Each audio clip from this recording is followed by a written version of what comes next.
know, and I've heard Nouvelle Vague referred to as the renouveau de la chanson française, which means it's the renewal of the French chanson, which is French pop. They're renewing French pop. And what do you feel? How do you feel about that? What does that mean to you? It's nonsense. It's ridiculous. Why? Why is that ridiculous? Because we're not doing anything in French. It's not French. It's not French chanson. Someone has wrote it in Wikipedia. You got it from right. Yeah, I know. But you sing Simplement pour moi in French, and so how is that applied to the rest of the songs that you've been singing? But why did you choose to sing that song in French and not the others? Because I think it's probably the most well-known French song that American or English or German or I don't know knows from French New Wave. I think. So it was this choice. But actually, it's a funny story because in France, this song is really cheesy. It's really bad, yeah. You know, because the singer was really not cool. That's off. Yeah, I think that's wrong. But in America, it's a really cool song, you know, because it has been done also by Sonic Youth. Alta Motello. Yeah. Jet Boy, Jet Girl. Jet Boy, Jet Girl. Right. Yeah. So then, why did you choose to sing it in French as opposed to the English version that American, some people also know? At the beginning, I wanted to do both, to do a half in English and half in French. But actually, I thought it was funny to do it in French with a British girl singing on it. Oh, so she got a strong accent, yes, you know. Yes. And also, I thought it was because a lot of time when we are playing abroad, people ask us at the end, why don't you sing a song in French? So we said, well, I don't know. So, yeah. And that's an interesting point. I wanted to bring that up. How do you find the singers that you find? How do you find these women who are singing these songs? Just and men also. Yeah, just by chance or meetings, I don't know. Or do you put something out to advertise? Like, how do you find these people? No. I found Nadia, it was the Australian girl that sang 4 songs on the last album. She was playing in a bar in Paris, and I just saw her like that. Sometimes when it was the big thing on MySpace, I got some requests, like, I love your band, I want to sing, but most of the time it's just meeting, people who knows people and... I see. Well, I've heard that each of the singers of the songs have never heard the songs before. And that was like the purpose of singing some of the songs, that they had never heard them before. What is that true? Like why would you? It was true. It just happened like that in the first album, but it wasn't the real. It's just that we realized that when we started that the singers that came, they were like probably 24, 25 in 2004. And we didn't know anything about this song. We were surprised, but it just like that, So it wasn't purposeful. It just happened. And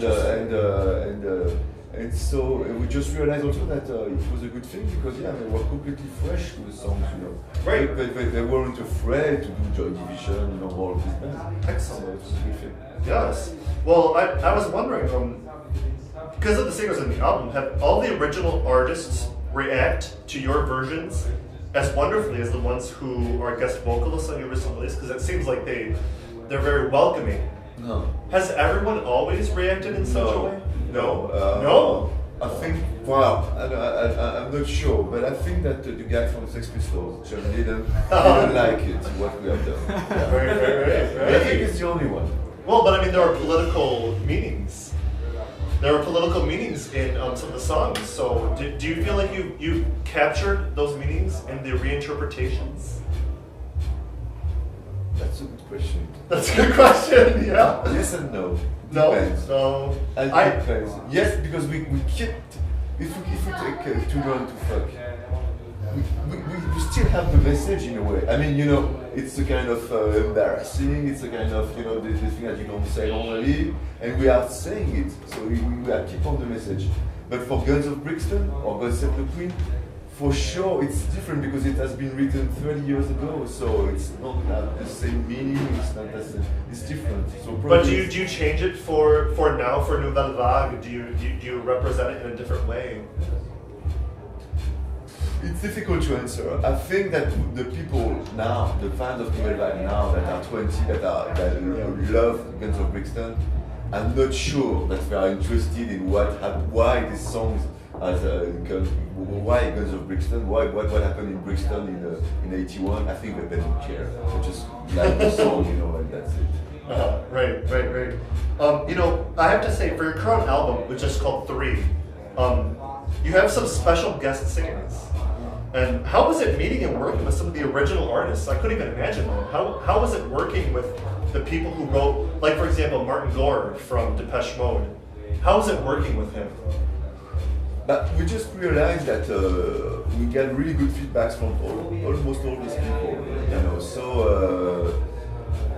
So I thought, oh, why just try to ask them? Okay, we're gonna do another album. So maybe if you like what we have done, maybe you can do something. And to just ask them to sing the whole song, maybe it's a bit weird. But to imagine this meeting with the Nouvelle by girls. It can be, and actually they were pleased with this idea to do some duets. So they said, okay, yeah, we really like what you have done on my song. So please send me your new thing. So we work on the song. We said, okay, we think we can do Master and Servant. Or I remember with Yann Marc from Economy, he said, oh, you must don't do All My Colors. Bring down the dancing horses. And we said, well. No, we don't like this song. We prefer to do this one. So but finally we sent what we have done, and he said, "Oh, that's great. Okay, tell me what can I do?" And we said, "Okay, let's organize a little trip in Paris." And so it was an incredible experience. Yeah. Well, thank you so much, Marc Collin, for talking to us. I would like to say merci beaucoup de Marc Collin. Marc Collin. I tried. I'm sorry. Yeah, it's okay. And thank you.